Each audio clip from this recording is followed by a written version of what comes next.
So a couple weeks ago, you took on Michel Pereira. It was a fight that everybody was looking at. Everybody had circled on their fight cards and their calendars.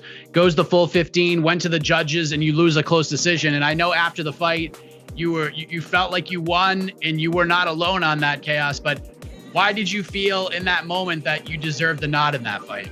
I mean, at the end of the day, I want to put my hands up if I didn't feel like I won. When it boils down to it, I got a high fight IQ too. I really didn't. In the fight, it was just a little bit. It's always room for improvement. So it was just a little bit that I could have did better as far as like with my like when I watched the fight, because I watched it over and over again, man. You know what I'm saying? I'm my biggest critic, and I'm sitting up here watching the fight, and I'm looking at it like, okay, maybe just a little bit. I feel like, well, let me stay on track, man, because I'm all over the place. But the main reason why I feel like I won is because I held the middle of the cage. I was bringing the fight to him.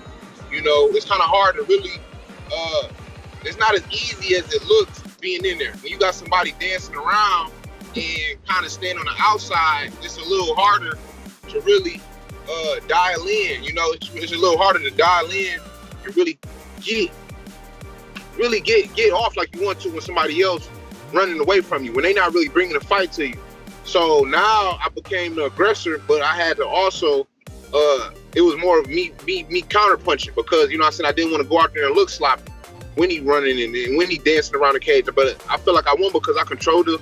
I'm the one that was bringing the aggression. I wasn't as aggressive as I usually am, but it's because, I was taking my time. I didn't want to look sloppy. He was moving a lot, it's a fight. Everybody got a punch a chance in the fight, but I feel like I won because, I controlled the middle of the cage.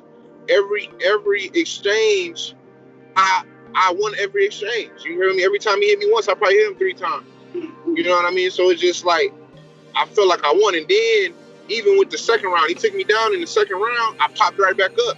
He didn't do nothing with it.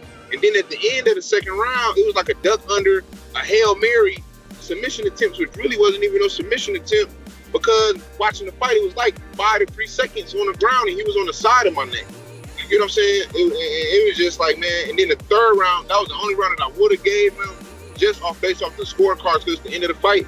He took me down with like 22 seconds left and really didn't do nothing with it. That was it. I just don't feel how you can win a fight when, in respect to him, he went in there, we did what we had to do. But I just don't feel like you won that fight. And I'm pretty sure he don't even feel like he won that fight. You can tell by his reaction, man. He didn't even feel like he won that fight, man.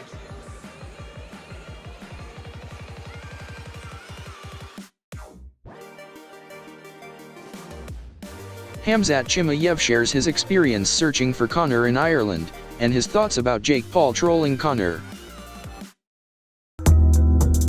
Слышали историю о том, что ты ехал поговорить с Конором Макгрегором? Вот.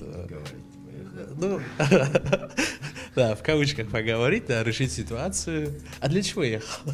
Ну, я, как и говорил, у меня братья есть дагестанцы и чеченцы. Мы на одном свадьбе были вместе обратно, потом ехали в машине, там он уронил одного чеченца, там дагестанцев оскорбляет, чеченцев оскорбляет. И так разозлились мы с пацаном.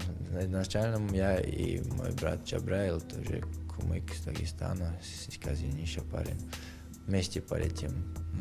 Деньги на двоих не хватило, и я там полетел. И получилось, что меня арестовали. Потом мой друг смеялся, хорошо, что я с тобой не полетел. Так, и обратно меня. Я пытался поехать в зал и спарринг, если устроить, спарринг сделать. Если не строить, там на улице что-то сделать, дать ему понять, что даже парень с другой стороны может прилететь, чтобы он ответил за слова. Потом, что он знал, где он будет находиться, там за ним будет наши пацаны, дагестанцы и чеченцы, за ним ходить, что он боялся. Какие были у тебя действия, если бы увидел его на улице? Не знаю, нехорошие были. Не нравится мне этот парень. Нравится мне, что он сделал в спорте, но не нравится как человек. Очень не нравится, потому что оскорбляет. Сейчас мне Это нехорошо, я не радуюсь этим. Его оскорбляют, его жену оскорбляют, там, его друга там, туалетной бумагой бросают, все такое. Если ты что-то плохое делаешь, если ты оскорбил кого-то, и это возвращается к тебе. Dana White tweets, UFC is back on Fight Island, Abu Dhabi in 12 days. I'm pumped. Breaking news here, the rematch is a done deal. Conor McGregor versus Dustin Poirier. Michael Chandler speaks about his supposed Tony Ferguson fight. But the Tony Ferguson situation was definitely mismanaged. I mean, we had the opportunity for him and I to step in the cage inside in January, inside the octagon on this card. Tony says no. Then he takes a relatively short notice fight against Oliveira after calling me out, and I say no, I'm not. I needed 3 weeks, 4 weeks off between, after this 9 month long training camp that I did. So my opinion of him hasn't changed. It's just unfortunate. It's unfortunate that I'm not fighting Tony Ferguson right now. But I went through that for a day or so. Then it was 4 other different names. Hooker being one of them. From the UFC, our UFC 257 main event is ready to go. And UFC bot chat messaging on Twitter, saying, quote, "Don't miss Poirier take on McGregor for the lightweight title bout.